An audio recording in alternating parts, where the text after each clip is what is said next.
গল্প কথা নয়, বাস্তব কথা। সজনে শাকের উপকারিতা শুনলে প্রত্যেকদিন অন্য তরকারি বাদ দিয়ে আমরা সজনে শাক খাবো। আসসালামু আলাইকুম everyone, welcome back to my channel. প্রতিদিনের মতো চলে আসলাম আমি শিউলি আক্তার শিমু আপনাদের মাঝে। সকাল সকাল উঠে আজকে সজনে শাকগুলোকে পেরে নিয়েছিলাম। আজকে সজনে শাক ভাজি করব। সজনে শাক ভাজি দেখতে যেমন সুন্দর লাগে, খেতে কিন্তু তার থেকে অনেক বেশি ভালো লাগে। আর সব থেকে যেটা ভালো লাগে সেটা হচ্ছে অনেক উপকারী এই সজনে শাক, যেটা খেলে আপনার যে চামড়া সেটা বয়বৃদ্ধ কাল মানে অল্প বয়সে অনেকে চামড়া কুঁচকে যায়, সেগুলো মানে রোধ করে এই সজনে শাক। অনেক উপকারী এই সজনে শাক। সজনে শাকে যদি কেউ চা বানিয়ে প্রতিনিয়ত খেয়ে থাকেন, তাহলে দেখবেন আপনার মানে অন্য কোনো কিছু প্রসাধন আপনাকে ইউজ করা লাগবে না ত্বকের জন্য। ত্বকের জন্য খুবই উপকারী এই সজনে শাক।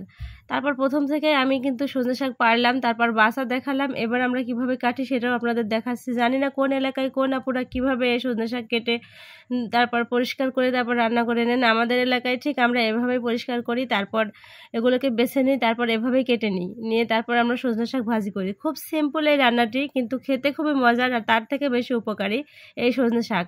যাদের পায়খানা খুব কষা হয় তাদের জন্য অনেক উপকারী। সজনে শাক খেয়ে দেখবেন তাদের কোষ্ঠকাঠিন্য দূর হয়ে যাবে আশা করছি। মানে মাশাল্লাহ, আলহামদুলিল্লাহ, এটা একদমই সত্য কথা যে সজনে শাকের উপকারিতা এতটা বেশি যেটা মানে বলার বাহির। অনেক অনেক বেশি উপকারিতা আল্লাহ তাআলা আমাদের জন্য এই সজনে শাকের ভিতর দিয়ে রেখেছে।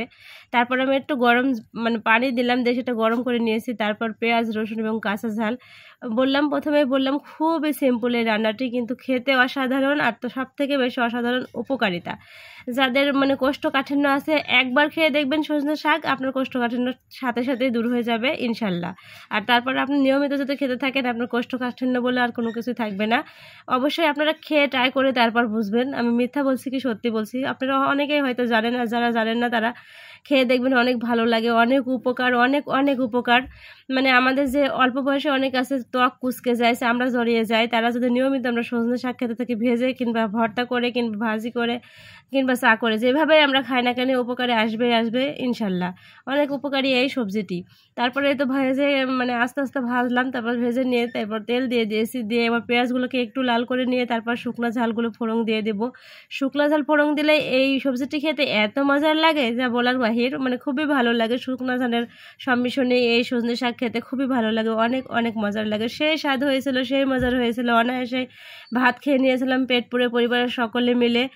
আলহামদুলিল্লাহ, আল্লাহ তাআলা আমাদের জন্য এত সুন্দর সুন্দর সবজি দিয়েছে, তার ভিতর যে এত উপকারী কিছু দিয়েছে আমরা যদি সেগুলো সেবন করে থাকি আশা করি আমাদের হয়তো বা ওষুধ কমই লাগে। আমরা তো ওষুধ বিশ্বাসী হয়ে গেছি এখনকার মানুষ, আমরা শুধু ওষুধই চাই, ওষুধই খেতে চাই, অল্প কিছুতে ডাক্তারের কাছে যাই।